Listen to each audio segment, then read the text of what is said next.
Solomon was building his own house 13 years, and he finished his entire house. He built the house of the forest of Lebanon. Its length was 100 cubits, and its breadth 50 cubits, and its height 30 cubits.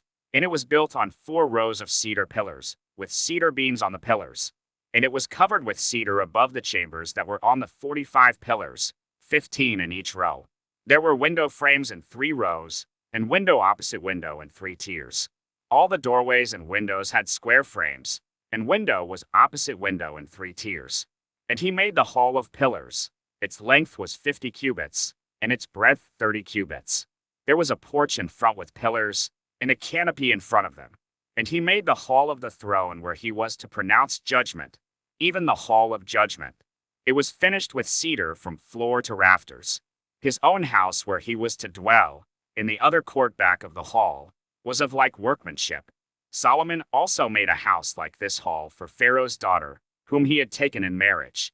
All these were made of costly stones, cut according to measure, sawed with saws, back and front, even from the foundation to the coping, and from the outside to the great court.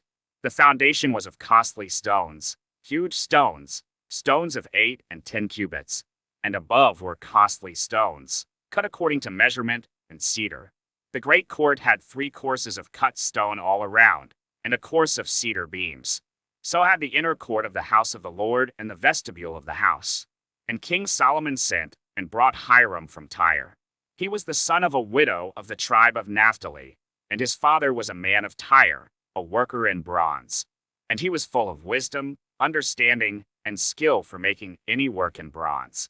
He came to King Solomon and did all his work. He cast 2 pillars of bronze. 18 cubits was the height of one pillar, and a line of 12 cubits measured its circumference. It was hollow, and its thickness was 4 fingers. The second pillar was the same.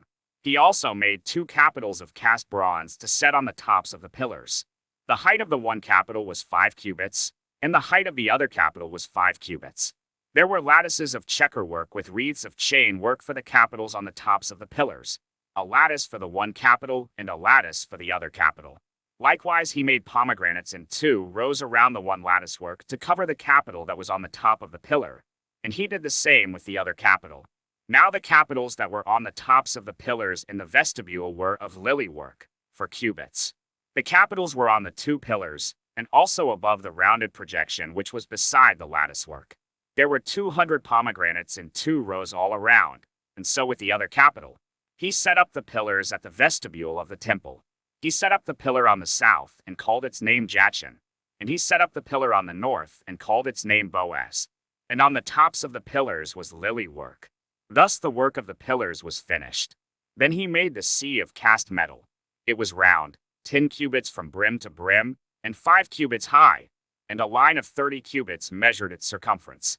Under its brim were gourds, for 10 cubits, compassing the sea all around. The gourds were in 2 rows, cast with it when it was cast. It stood on 12 oxen, 3 facing north, 3 facing west, 3 facing south, and 3 facing east. The sea was set on them, and all their rear parts were inward. Its thickness was a handbreadth, and its brim was made like the brim of a cup, like the flower of a lily. It held 2,000 baths. He also made the 10 stands of bronze. Each stand was 4 cubits long, 4 cubits wide, and 3 cubits high. This was the construction of the stands. They had panels, and the panels were set in the frames. And on the panels that were set in the frames were lions, oxen, and cherubim. On the frames, both above and below the lions and oxen, there were wreaths of beveled work. Moreover, each stand had 4 bronze wheels and axles of bronze, and at the 4 corners were supports for a basin. The supports were cast with wreaths at the side of each. Its opening was within a crown that projected upward 1 cubit. Its opening was round, as a pedestal is made, a cubit and a half deep. At its opening there were carvings, and its panels were square, not round, and the 4 wheels were underneath the panels. The axles of the wheels were of one piece with the stands, and the height of a wheel was a cubit and a half. The wheels were made like a chariot wheel. Their axles, their rims, their spokes, and their hubs were all cast. There were 4 supports at the 4 corners of each stand. The supports were of one piece with the stands. And on the top of the stand there was a round band half a cubit high. And on the top of the stand its stays and its panels were of one piece with it. And on the surfaces of its stays and on its panels, he carved cherubim, lions, and palm trees, according to the space of each, with wreaths all around. After this manner he made the 10 stands. All of them were cast alike, of the same measure and the same form. And he made 10 basins of bronze. Each basin held 40 baths, each basin measured 4 cubits, and there was a basin for each of the 10 stands. And he set the stands, 5 on the south side of the house, and 5 on the north side of the house. And he set the sea at the southeast corner of the house. Hiram also made the pots, the shovels, and the basins. So Hiram finished all the work that he did for King Solomon on the house of the Lord. The 2 pillars, the 2 bowls of the capitals that were on the tops of the pillars, and the 2 lattice works to cover the 2 bowls of the capitals that were on the tops of the pillars, and the 400 pomegranates for the 2 lattice works, 2 rows of pomegranates for each lattice work, to cover the 2 bowls of the capitals that were on the pillars, the 10 stands, and the 10 basins on the stands, and the 1 sea, and the 12 oxen underneath the sea. Now the pots, the shovels, and the basins, all these vessels in the house of the Lord, which Hiram made for King Solomon, were of burnished bronze.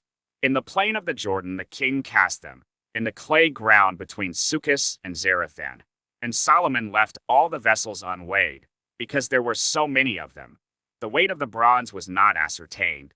So Solomon made all the vessels that were in the house of the Lord: the golden altar, the golden table for the bread of the presence, the lampstands of pure gold, 5 on the south side and 5 on the north, before the inner sanctuary, the flowers, the lamps, and the tongs of gold, the cups, snuffers, basins, dishes for incense and fire pans, of pure gold, and the sockets of gold, for the doors of the innermost part of the house, the most holy place, and for the doors of the nave of the temple. Thus all the work that King Solomon did on the house of the Lord was finished.